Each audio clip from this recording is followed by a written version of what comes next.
Hello and welcome back to my Legend of Zelda Retrospective, where I play through every Zelda game to follow the evolution of the series as we know it. In the first episode, I explained the 3 key points that I approached every game with, and they are: how does the game further evolve the series, what innovations set it apart, and how does it hold up on its own merits. I explained that depending on the game, the point of emphasis will shift, and now with the 6th Zelda game, we finally will see that come into effect. The first 5 games I've covered, I've really focused on the evolution of the series, and this is simply because the series was constantly expanding over these games.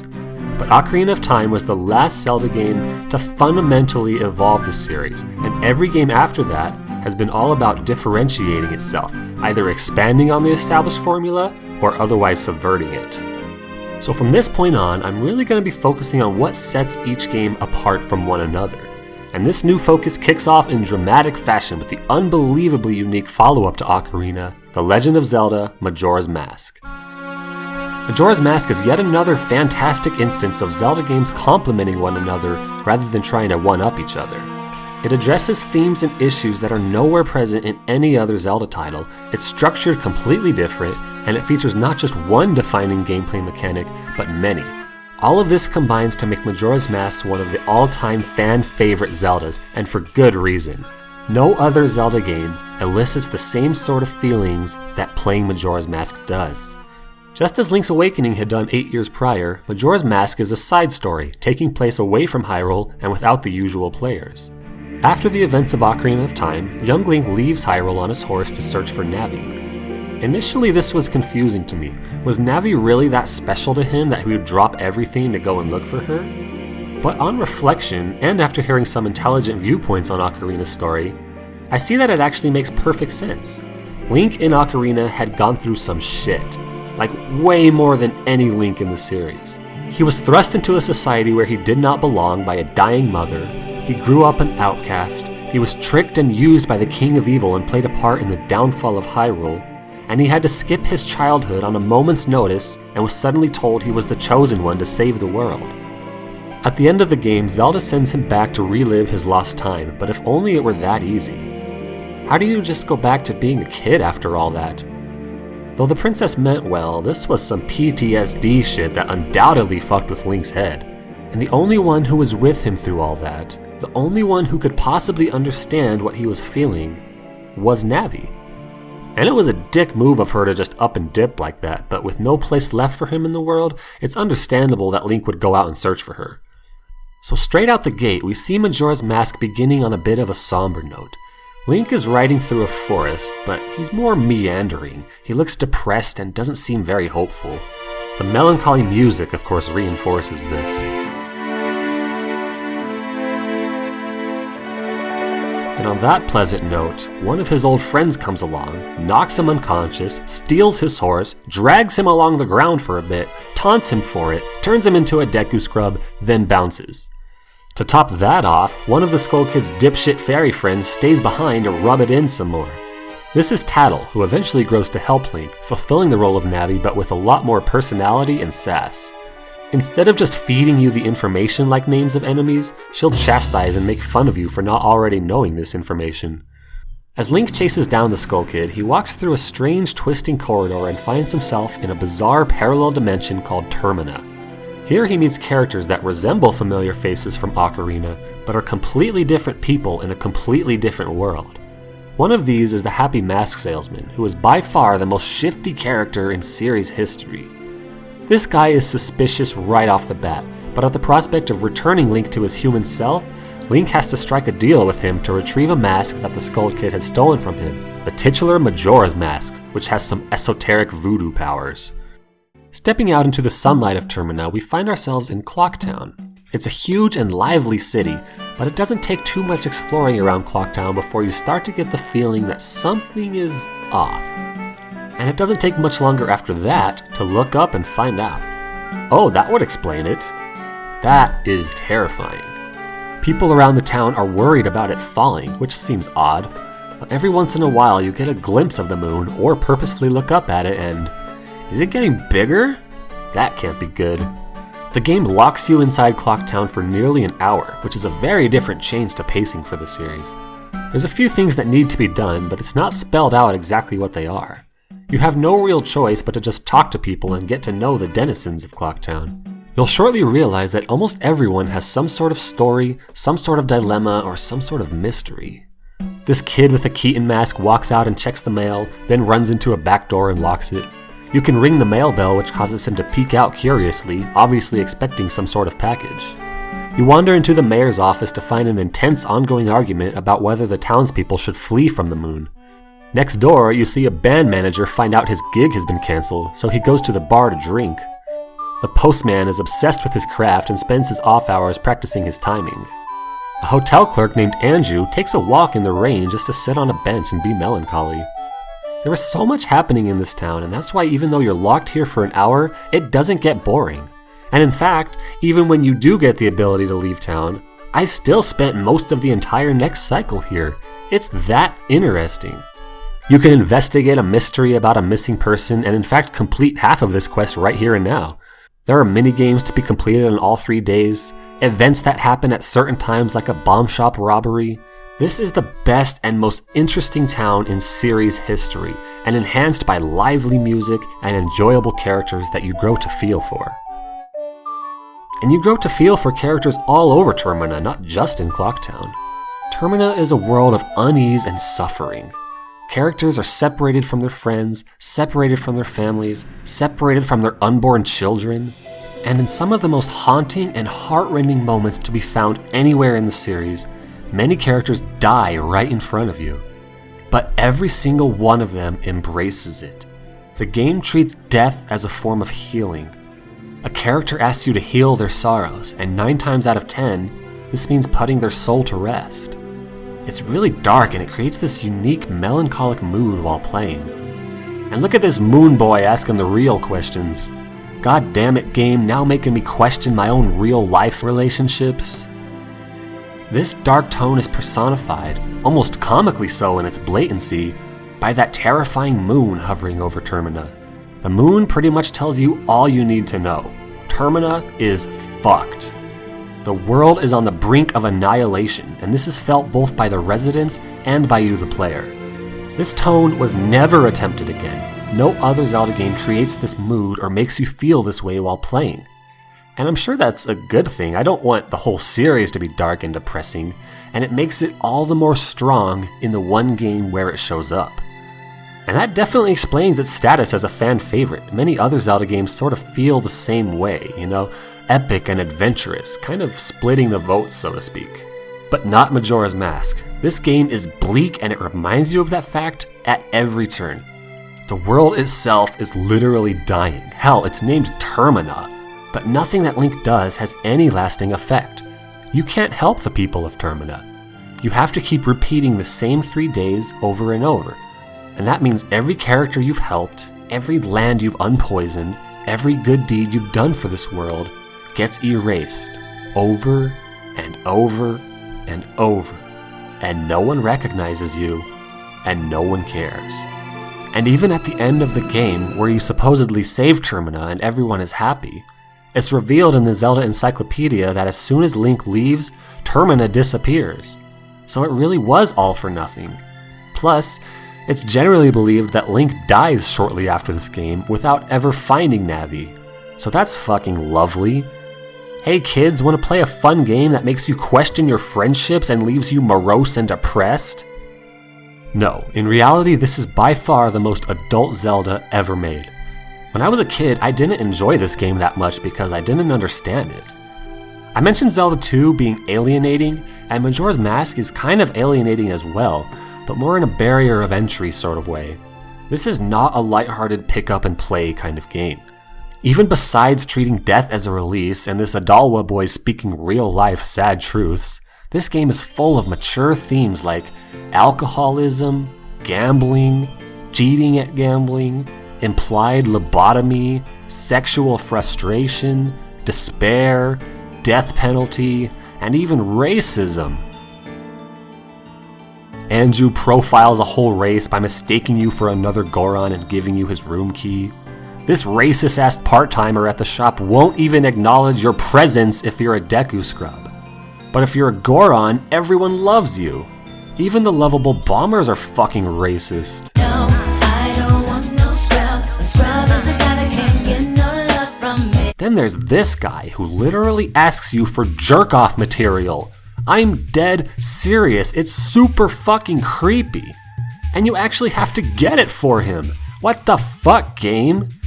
These adult themes, along with the dark tone, constitute the most prominent defining characteristics of Majora's Mask. But the game goes even further in distinguishing itself. The gameplay has you transforming into many of the individuals whom you had helped put their souls to rest. There's Deku Link, who was a poor innocent Deku Scrub boy that Skull Kid had either purposefully or inadvertently killed when he first turned Link into a Deku Scrub. He can fly through the air, drop Deku Nuts from above, and hop on the surface of water. Goron Link is the spirit of the Goron warrior Darmani, and he can roll at high speeds and punch with tremendous force. Zora Link is the soul of the Zora guitarist Mikau, whose girlfriend is distraught because her eggs are missing and dying. You can have jam sessions with your bandmates, as well as swim at breakneck speeds and get a double boomerang attack. All three of these transformations are used extensively throughout the game, each getting a designated dungeon, and with the fourth dungeon utilizing all three of them. They are all a ton of fun and add lots of unique gameplay variety, the sort of which you can't get from just items alone. But even more centralizing of a mechanic is the game's signature time limit. The moon is crashing in 3 days, which is only about an hour of real time, and whether you're halfway through a dungeon or not, that moon don't give a shit. If you let it crash, you are treated to an awesomely catastrophic cutscene, followed by the disturbingly familiar words of the Happy Mask Salesman, these words that seem to permeate every aspect of the game. But it's way more than just a time limit for the sake of having a time limit. What it actually adds to the gameplay is that everything in Termina is on a schedule. Every character will be in the same place at the same time for every cycle. So that means there are events that transpire at certain times that you can find out about and then be there to witness. Sometimes you'll stumble across the aftermath of something and you can go back in time to find out what happened. The game is even nice enough to give you a planner to keep track of all this stuff. But what makes this significant is that it makes every character more meaningful. Everyone has their own life, instead of just standing around for their entire existence like in other Zelda games. Anju and the postman go on lunch breaks at certain times. A Goron tourist checks into a hotel room at a specific time, and if you stole his key then he has to sleep outside. Gorman leaves his hotel room to go finalize his band gig schedule. It brings Termina to life in a way that would otherwise not be possible. In addition to this, the time limit also adds a lot in terms of gameplay. Take for instance this magic milk, the Chateau Romani, which gives you infinite magic power. In any other Zelda game, there would need to be a time limit on this so as not to make it overpowered, but here, there's a time limit built into the game, so it just lasts till you go back in time. Plus, it's only available in the middle of the first night, which means 16 of the 72 hours have already gone by, which might make you nervous about using it to complete dungeons. And this really shows just how much the time limit affects everything in the game, even as to how you go about playing it. You really have to manage your time more wisely. So here's my recommendation on how to best experience Majora's Mask. Fill your schedule and don't try to just do one thing at a time and abuse the Song of Time to reset everything as often as possible. I know it's hard because the time limit can be intimidating and a natural inclination is just to stay on day one and slow the time down straight out the literal gate, but in my opinion, this is not the best way to play the game. I think Majora's Mask is better enjoyed by doing many things per cycle. It helps immerse you into the world as your actions change the current cycle.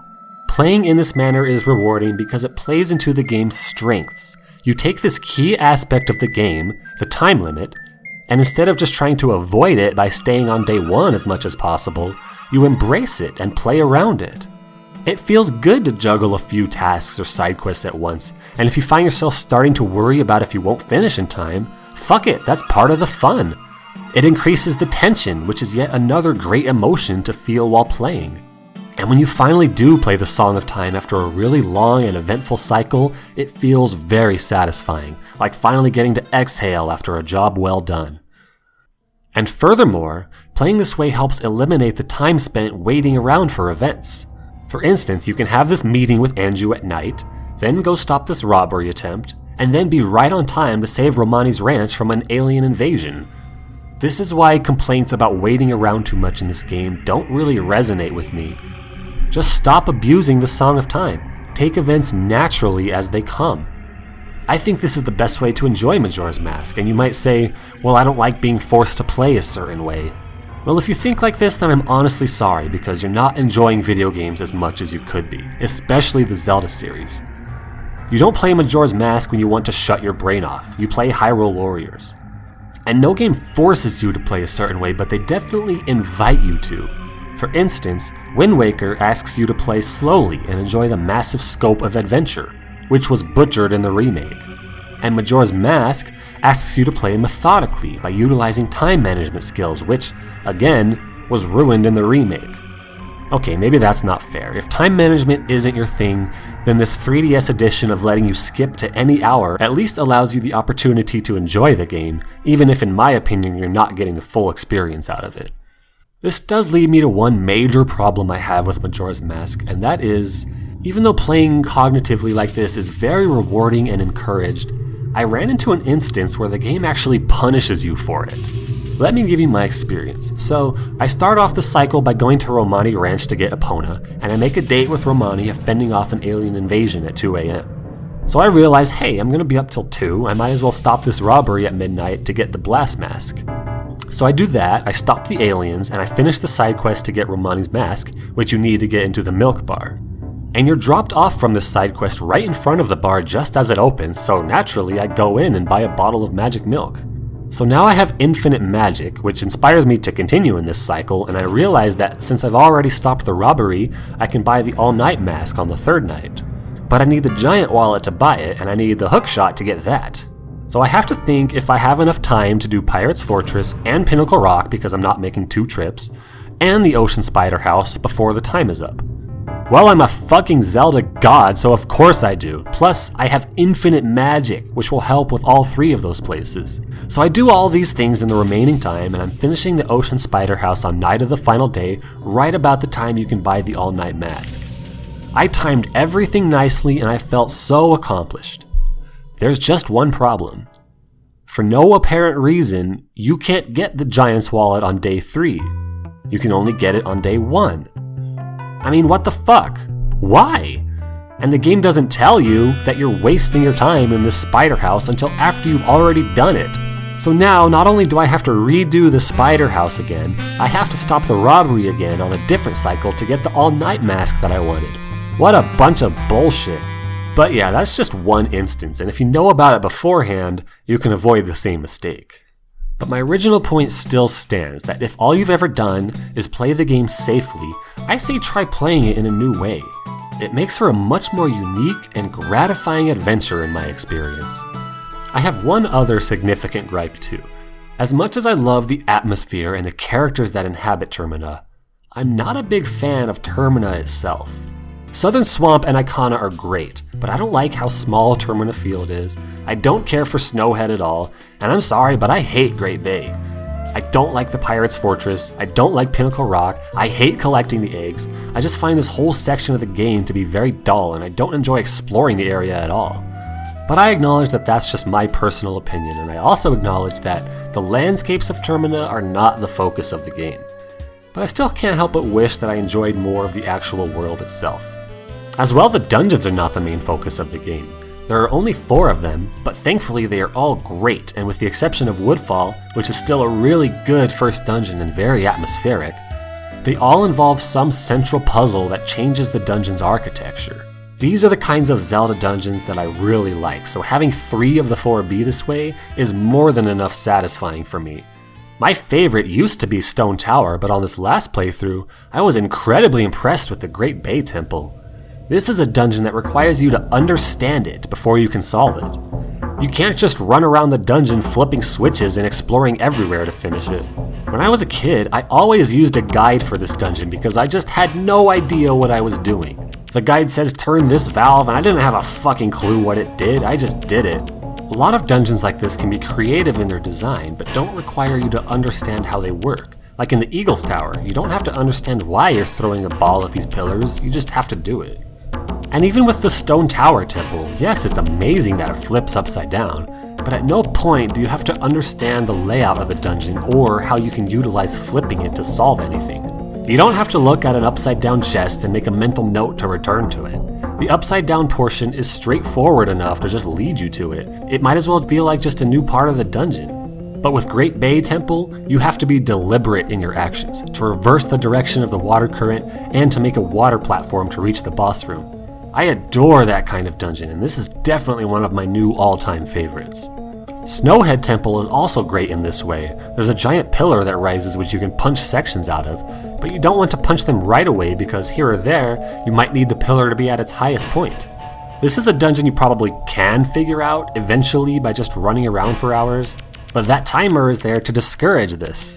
In this case, the time limit is improving the game by asking you to solve a dungeon by understanding it. You have to think about it in a way you often don't have to in Zelda games. This is what leaves me wanting more dungeons, is just how solid these 4 are. I would love to see more dungeons in this style. But again, I can look past there only being 4 dungeons, and I can look past not enjoying Termina itself, because the game is not about these things. This game is all about Clock Town. This place is so enjoyable and lively, and you really grow to care for these characters, which makes it even more rewarding when you finally get to help them, and more of a gut punch when all that help gets undone. It's amazing how Majora's Mask, being such a smaller scale game than Ocarina, actually works in its favor because everything is more intimate. It rounds out the spectrum of emotions that Zelda games make you feel. That alone not only justifies the game's existence, but elevates it to the highest tier of Zelda titles, right next to its predecessor in my opinion. Boy, talk about a 1-2 punch. Each game has what the other lacks. But on that note, it is pretty noticeable that Majora's Mask does hit a lot of the same beats as Ocarina. I'm talking following a creature through a murky area, horse racing in the same direction against the same guys, standing on a spinning platform to shoot an arrow through a flame. The Pirate's Fortress is the same as the Gerudo Fortress, things like that.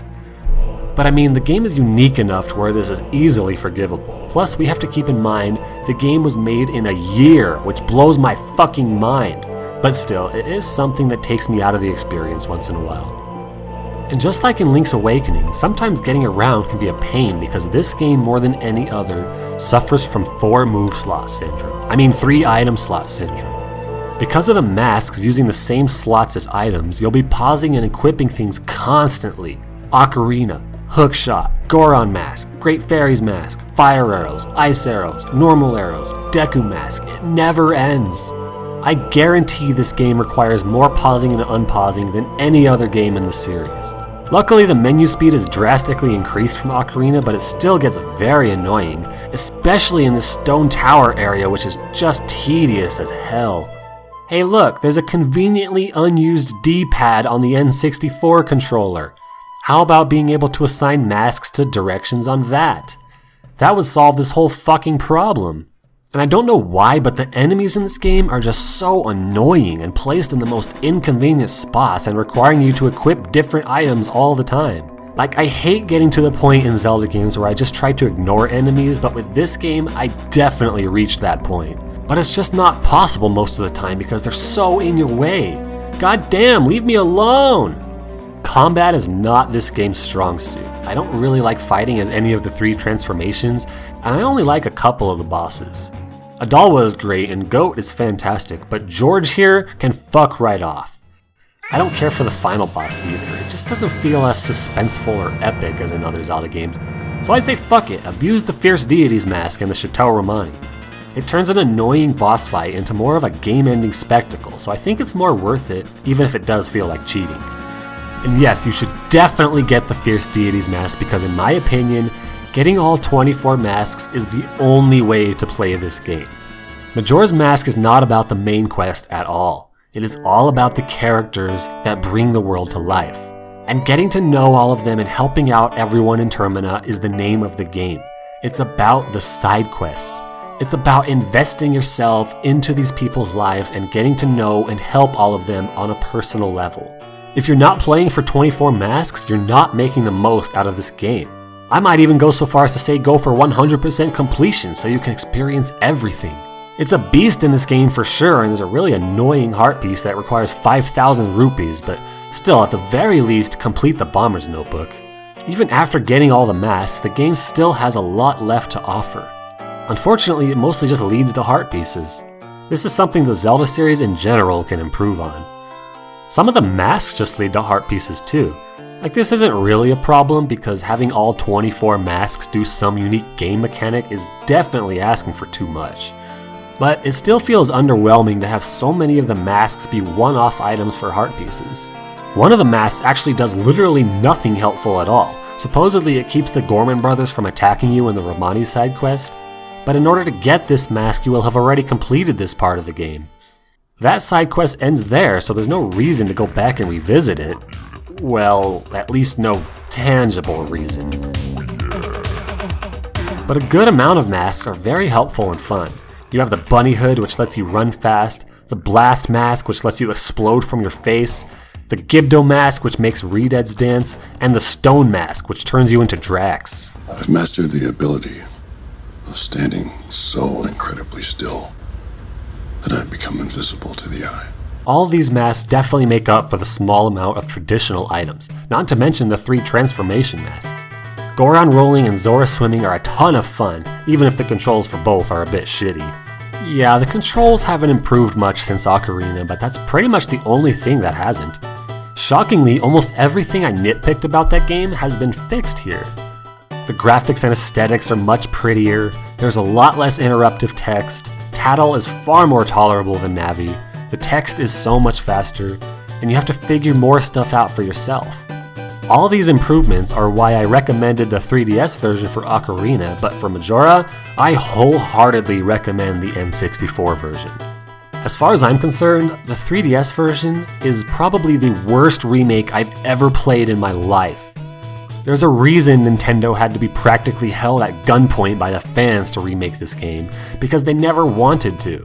In interviews, you can see that Aonuma and the others didn't even like Majora's Mask. They look back on it with embarrassment, and they clearly didn't understand the whole appeal of it. So given the chance to remedy these imaginary problems, they ended up George Lucasing the shit out of it. There's a ton of random bullshit changes that I could gripe about, and I'll link to a really good video explaining all of them. But overall, it just feels like the game's spirit was butchered in translation. If you like this version, fine, and if it's the only one you have access to, then definitely play it. But if you have the choice, I stand firm that the definitive Majora's Mask experience is on the N64. I once again have the same problem with the soundtrack that I did with Ocarina. All 4 major areas of the game use a variation of the same tune. Now, it's a fine song, it's gloomy and uneasy, and I thought it fit great for Southern Swamp, but not for all 4 areas.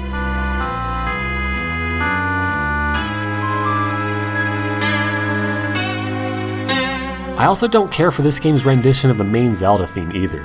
I can't really explain why, but it just seems off somehow. These songs unfortunately make up a huge majority of the overworld music, which contributes to my overall non-enjoyment of Termina itself.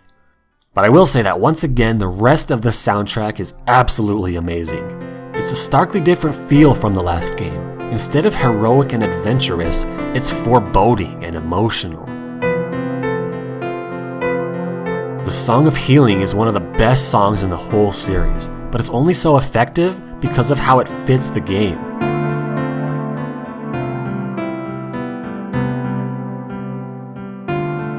The music in Clocktown changes for each day. It starts off lighthearted and enjoyable, but on day 3 it becomes more urgent and stressful.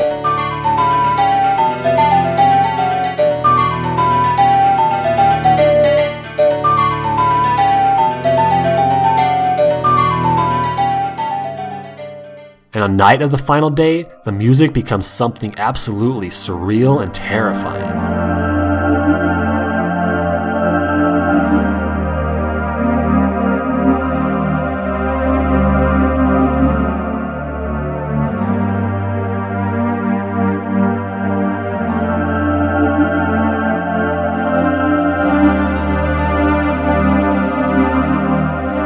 The music, along with nearly everything else in this game, contributes to the overall somber tone in brilliant ways.